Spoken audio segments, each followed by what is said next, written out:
Le conflit peut ressembler à une fin irréparable. Il peut engendrer la terreur, ou un sentiment accablant de culpabilité, nous poussant à nous demander « Que ai-je fait de mal ?» Dans nos relations, d'anciennes blessures d'attachement peuvent être ravivées quotidiennement. Aujourd'hui, nous allons explorer une dynamique subtile mais profondément destructrice, un mode de communication que beaucoup d'entre nous ont adopté, souvent sans même s'en rendre compte, comme une stratégie de survie. C'est un sujet important, qui mérite une écoute attentive. Si ce que vous entendez aujourd'hui résonne en vous, si cela vous éclaire ou vous valide, sachez que le simple fait de partager ce contenu pourrait être une lumière pour une autre personne qui se sent perdue dans le brouillard. Votre soutien, par un simple geste, nous permet de continuer cette mission d'éclaircissement. Merci du fond du cœur. Maintenant, imaginez ces scènes du quotidien. Écoutez bien. Chérie, tu ne trouves pas que les matins seraient tellement plus fluides si on garait la voiture avec le siège auto dans le garage? Ou encore, en passant devant une boutique ou en feuilletant un magazine, « Oh, j'adore cette couleur rouge. » Tu te souviens, elle ressemblait à celle du restaurant que tu aimes tant? Ou bien, assis ensemble devant la télévision, une publicité apparaît. « Tiens, cet appareil a l'air vraiment pratique. » Ça pourrait nous être utile, non? Peut-être aussi, « Oh, ce pull. J'en cherche un comme ça depuis une éternité. Je crois qu'ils l'ont dans cette boutique en ville. » Ou dans un autre registre, pour le dîner de famille, tu ne penses pas qu'un repas partagé, une sorte d'auberge espagnole, serait une bonne idée pour économiser un peu et que ce soit moins lourd pour tout le monde? Et enfin, je sais que tous ces cartons qui traînent sont une nuisance, mais regarde, l'homme qui est venu faire les réparations les a tous descendus en 2 minutes. C'est tellement mieux comme ça, non? Quel est le point commun entre toutes ces phrases? C'est le sous-entendu. L'allusion. Vous n'exprimez pas directement votre besoin. Vous ne dites pas, s'il te plaît, garons la voiture avec le siège auto dans le garage pour que nous soyons plus rapides le matin. Vous ne dites pas, j'aimerais peindre la salle à manger en rouge. Vous ne dites pas, nous devons acheter ce nouvel appareil électroménager car l'ancien ne fonctionne plus bien. Ou simplement, je veux ce pull. Ou encore, organiser un repas partagé serait plus facile pour moi, car je suis épuisé. Et enfin, j'ai besoin d'aide avec ces cartons, je ne peux pas les soulever toute seule. Non, à la place, vous utilisez des détours. Vous suggérez. Vous poussez doucement l'autre personne à considérer votre idée comme si elle était la sienne, ou vous lui montrez un exemple pour prouver que c'est une bonne idée. Vous n'osez pas demander directement, car vous avez appris que la communication directe ne fonctionne pas. Et cette stratégie du sous-entendu, elle est parfaitement logique dans certains contextes. C'est parfois la seule voie possible pour qu'un besoin, un désir ou une préférence soit, peut-être entendu. Mais il y a un côté très sombre à cette méthode. Très souvent, dans une relation avec une personne narcissique, celui ou celle qui utilise le sous-entendu se fait accuser d'être passif-agressif, manipulateur, ou de ne pas communiquer clairement. Levez la main si cela vous est arrivé, peut-être même en thérapie de couple. La tragédie, c'est que les gens se tournent vers le sous-entendu parce que leurs besoins fondamentaux, qui nécessitent une collaboration minimale, sont systématiquement ignorés, moqués ou punis lorsqu'ils sont exprimés directement. Le sous-entendu est une tentative désespérée de communication. Mais si le thérapeute, ou n'importe quel observateur extérieur, ne comprend pas la dynamique de l'abus narcissique, il est malheureusement courant qu'il identifie la personne qui fait des allusions comme étant le problème, et non celle qui, par son comportement, rend toute demande directe impossible. Soyons clairs, dans une relation saine, exprimer un besoin ne garantit pas qu'il sera satisfait. Les adultes le comprennent. Mais la simple possibilité d'exprimer ce besoin en toute sécurité, qu'il soit satisfait ou non, est le fondement même d'une relation saine. Cette sécurité n'existe tout simplement pas dans une relation narcissique. L'autre problème, c'est que ce comportement d'allusion peut commencer à déborder en dehors de la relation toxique. Vos amis, votre famille, les personnes saines de votre entourage peuvent finir par s'enlacer. Surtout s'ils sont du genre à écouter et à répondre à vos besoins si vous les communiquiez directement. Ils pourraient alors vous percevoir, vous aussi, comme quelqu'un de passif ou de manipulateur. C'est dévastateur, car pour vous, ce n'est pas de la manipulation, c'est de la survie. Vous êtes simplement désespéré d'obtenir une nouvelle friteuse qui ne risque pas de mettre le feu à la maison, ou de ne pas avoir à marcher sous la pluie avec vos enfants sur un demi-pâté de maison parce que la personne narcissique a besoin de garder sa précieuse voiture au chaud dans le garage, même si elle ne sort pas de la journée. Cette technique peut même se transformer en une manœuvre de sous-entendu et flatterie. Non seulement vous ne communiquez pas directement votre besoin, mais vous essayez de le présenter comme quelque chose qui serait bénéfique pour la personne narcissique, quelque chose qu'elle aimerait, qui la mettrait en valeur ou qui lui faciliterait la vie. Cela a une logique triste mais implacable. Parfois, lorsqu'une personne narcissique sait que vous voulez ou avez besoin de quelque chose, elle fera tout son possible pour s'assurer que vous ne l'obteniez pas, juste pour le plaisir de vous contrarier. Le problème de la flatterie, c'est qu'il faut être subtil. Personne ne repère mieux un manipulateur qu'un autre manipulateur. Si votre flatterie est trop appuyée, ils le verront immédiatement. Et pour les autres, cette combinaison de sous-entendus et de flatterie peut vraiment vous faire passer pour la personne manipulatrice du couple. De plus, le sous-entendu qui implique une troisième personne, comme l'exemple de l'homme à tout faire qui a déplacé les cartons, sera presque toujours perçu comme une pique par la personne narcissique.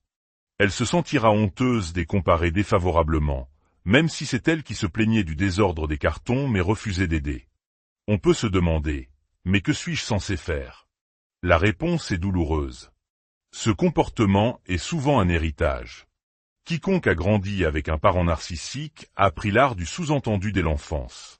C'était peut-être la seule façon de communiquer ses besoins, ou la façon dont vous avez vu votre parent non narcissique essayer d'obtenir quelque chose.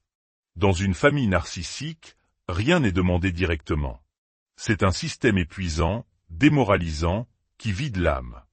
Beaucoup de survivants de relations narcissiques ressentent une sorte de blessure morale, pensant « je suis aussi manipulateur que pour obtenir ce dont j'ai besoin » ou « nous sommes tous les deux aussi mauvais ». Ils intériorisent l'idée qu'ils ne savent pas communiquer. Mais la vérité est qu'une relation narcissique est un désert affectif. Un endroit aride où les besoins sont aussi difficiles à trouver que de l'eau. Pourtant, les personnes narcissiques, elles, trouvent toujours l'oasis pour satisfaire leurs propres besoins, par la manipulation ou la force. Le sous-entendu, même s'il nous met mal à l'aise, peut parfois sembler être la seule voie pour éviter une dispute monumentale, du gaslighting, ou un mur de silence total, juste pour satisfaire un besoin simple. C'est douloureux, car cela nous force à reconnaître que notre partenaire ou notre membre de la famille ne se soucie pas que nous devions marcher sous la pluie avec les enfants, que préparer un dîner de fête est épuisant, ou qu'un peu d'aide à la maison ferait une énorme différence. Alors, quelle est la solution? Ce n'est pas simple. Pour ceux qui ne peuvent pas quitter ces relations, il n'y a pas de chemin clair pour demander ce dont vous avez besoin. Parfois, il faut simplement faire ce qui est nécessaire soi-même, en acceptant la charge supplémentaire, car c'est plus facile que de se battre. Le plus important est d'être conscient de cette dynamique. Laissez-la alimenter votre acceptation radicale de ce qu'est réellement cette relation. Et surtout, surprenez-vous avant d'utiliser ce même mécanisme avec des personnes saines, des personnes avec qui vous pourriez, en fait, communiquer vos besoins directement et en toute sécurité.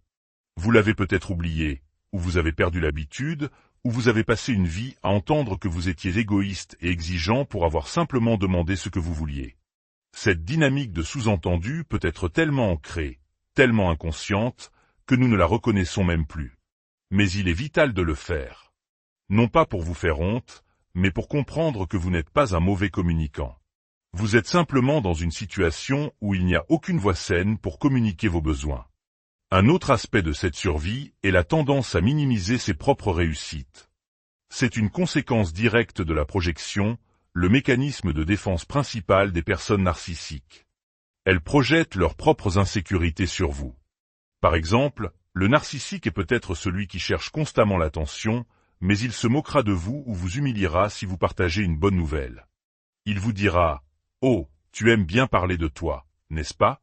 Tu as besoin de beaucoup d'attention. » Et cela fait mal, car c'est souvent faux. Avec le temps, accusé de vous vanter ou de chercher l'attention, vous cessez de partager les bonnes choses. Même lorsque le narcissique n'est pas là, vous entendez sa voix dans votre tête qui vous critique. Et vous vous taisez. Si vous avez grandi ainsi, c'est inscrit dans votre ADN émotionnel. On vous a peut-être dit des choses comme « l'orgueil précède la chute » ou d'autres maximes destinées à vous maintenir à votre place. Pour être en sécurité, pour plaire à ce parent, vous avez appris à couper vos propres ailes. Vous ne parlez pas de votre bonne note, de votre succès sportif, ou du dessin que l'enseignant a choisi d'afficher. C'est une dynamique particulièrement forte pour les enfants qui ont joué le rôle de bouc émissaire dans la famille, tandis que l'enfant en or était encouragé à partager ses succès. En tant qu'adulte, cet héritage est terrible. Vous ne savez pas comment communiquer votre propre valeur. Vous n'osez pas viser plus haut. Cela se reproduit dans les relations amoureuses ou même au travail, face à des collègues ou un patron narcissique. Vous apprenez à rester en retrait pour ne pas attirer la jalousie ou la critique. À un certain niveau, il est logique de ne pas partager vos succès devant un narcissique. Ils ne feront que les invalider. Mais il y a une conséquence plus profonde. À force de vous censurer, vous désapprenez à plaider votre cause en général. Vous perdez des opportunités, que ce soit pour une augmentation, un projet, ou même pour défendre les personnes qui dépendent de vous. Être en relation avec un narcissique, c'est perdre sa voix. C'est être mis en sourdine en permanence. Vous décidez que le jeu n'en vaut pas la chandelle, alors vous vous taisez. Et vous finissez par vous taire partout, pas seulement devant le narcissique. Cela devient un réflexe d'autoprotection qui vous freine. Non seulement vous perdez votre voix, mais vous perdez aussi votre capacité à accepter un compliment avec grâce. Le fantôme du narcissique est toujours perché sur votre épaule, murmurant « Pourquoi as-tu besoin de tant d'attention ?» Leur insécurité vous a volé votre voix. Mais il est temps de réactiver votre micro. Une source majeure de honte dans la relation narcissique est de réaliser que, pour la faire fonctionner, nous avons souvent dû céder. Céder sur des choses déraisonnables, et lentement, nous abandonner nous-mêmes. Il existe deux manières de céder. La première est une réponse involontaire du système nerveux, souvent appelée la réponse de servilité ou de complaisance. C'est une réaction de survie automatique face à une menace qui consiste à apaiser, plaire, capituler. Ce n'est pas de la manipulation, ce n'est pas intentionnel. C'est un réflexe pour rester en sécurité. Beaucoup de survivants ressentent de la honte pour cette réaction, se sentant complices. Mais il est crucial de comprendre que c'était involontaire. Mais il y a un autre groupe de personnes. Celles qui cèdent, mais sans ressentir de honte. Ce sont ceux que j'appelle les tacticiens face aux narcissiques. Ils sont, d'une certaine manière, immunisés. Ils ne sont pas dans le déni. Ils savent parfaitement que la personne est narcissique et problématique. Mais ils ne sont pas personnellement affectés. Ils ont compris comment faire en sorte que les choses avancent. Ils diront avec bonne humeur, « Bien sûr, tu as raison. Faisons comme tu dis. » Mais si vous les prenez à part, ils vous chuchoteront, « Évidemment qu'il a tort, il ne sait pas de quoi il parle. » Mais ça ne vaut pas la peine de se battre. Leur soumission est volontaire. C'est tactique. C'est pour gagner du temps, éviter une migraine, une scène, ou simplement parce qu'ils ne veulent pas gaspiller leur énergie. Ces personnes n'ont souvent pas d'antécédents d'abus graves, ont une bonne estime d'elles-mêmes, et ne sont pas effrayées par la rage du narcissique. Ils sont capables de fixer des limites et de dire non quand c'est vraiment important. Nous n'atteindrons peut-être jamais tous ce niveau d'immunité tactique, mais nous pouvons aspirer à devenir plus stratégiques, ne serait-ce que pour préserver notre temps et notre énergie. Enfin, parlons du conflit et de la réparation. Dans une relation narcissique, le message implicite est que tout désaccord déclenchera l'enfer. Si vous maintenez votre position, vous ferez face à plus de rage, de gaslighting, de traitement silencieux, ou tout cela à la fois. La tension est constante, cette sensation que tout peut exploser à tout moment. C'est l'origine de cette expression « marcher sur des œufs ».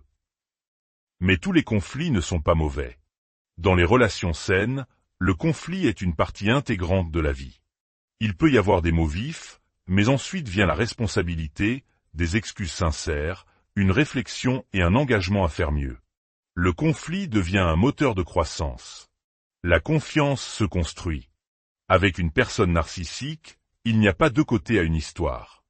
Il y a son côté, et le mauvais côté, le vôtre.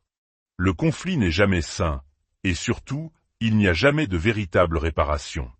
Il peut y avoir de fausses excuses comme « je suis désolé que tu le prennes comme ça », ou ils peuvent agir le lendemain comme si rien ne s'était passé, vous faisant sentir que vous êtes le problème si vous en reparlez.